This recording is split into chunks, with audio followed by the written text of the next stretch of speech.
Guys কথা এটা কওঁ, সদায়তো মই ৰানিং কৰিব যাওঁ জানেই আপোনালোকে ন। গতিকে আজিও গ'লোঁ, মই গৈ পেলাই মানে ৰানিং কৰাৰ আগত বা খোজ কঢ়াৰ আগত মই কিছুমান এক্সাৰচাইজ কৰোঁ। আৰু এক্সাৰচাইজ কৰাত মানে যি পাওঁ তাকে কৰোঁ, নাজানো ভালকৈ। মানে আজিও ঠিক সেনেদৰে মানে এটা কঁকালৰ কাৰণে এক্সাৰচাইজ কৰিছিলোঁ মই। মানে এক্সাৰচাইজটো কৰিলে কি হয় কি নহয় নাজানো, খালি মানে কঁকালখন অলপ অলপ বিষাই আছিলে। মই এইটো কৰিলে ভাল হয় চাগে, মোবাইলত দেখা পাইছিলোঁ। চ' সেইমতে মই কৰিলোঁ।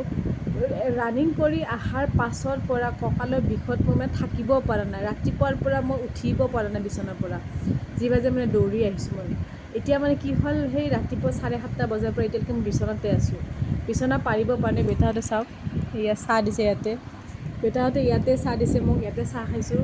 একো কাম বন কৰিব পৰা নাই। গতিকে আপোনালোকে যদি সেনেকৈ এক্সাৰচাইজ কৰে ন, গতিকে জানি বুজি এক্সাৰচাইজ কৰিব। মোৰ নিচিনা পাগলামি নকৰিব। এতিয়া মই ডক্টৰৰ তাত যাব লাগিব, ইনজেকশ্যন ল'ব লাগিব, তেতিয়াহে মই থিয় হ'ব পাৰিম। ৰাতিপুৱাৰ পৰা বিচনাখনতে মই শুই আছোঁ। নে কিবা খাব পাৰিছোঁ, নে কিবা কৰিব পাৰিছোঁ। বেটাহঁতে স্কুলত গৈছে, আহি পোৱা নাই। মানুহজনে অফিচত গৈছে। গতিকে অকলে মানে কি ক'ম, মই মানে উঠিব পৰা নাই। আনকি বাথৰুমলৈও যাব পৰা নাই মই। জানে গাইজ, এনেকুৱা অৱস্থা হৈছে।